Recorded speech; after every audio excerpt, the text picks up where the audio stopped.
বিনা পরিশ্রমের ব্যবসা। একজন বুজুর্গের একটি ঘটনা বর্ণিত আছে। এক লোক তাকে প্রায়ই গালি দিত। যতবার গালি দিত বুজুর্গ ততবার তার বাড়িতে কিছু টাকা পাঠিয়ে দিতেন। একদিন লোকটি ভাবল তিনি তো আমার উপকারই করছেন, সুতরাং তাকে গালিগালাজ করা উচিত নয়। একথা চিন্তা করে সে গালি দেওয়া বন্ধ করে দিল। সেদিন থেকে বুজুর্গ তাকে টাকা পাঠানো বন্ধ করে দিলেন।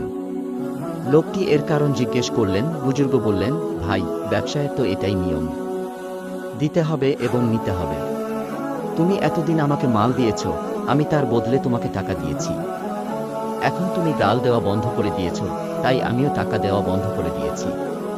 লোকটি বলল, আমি তো কখনো আপনাকে গাল দিতাম না। বুজুর্গ বললেন, তুমি যতদিন আমাকে গালি দিয়েছ ততদিন তোমার ইবাদতের সওয়াব আমি পেতাম। বিনা পরিশ্রমে আমার অনেক সওয়াব জমা হতো।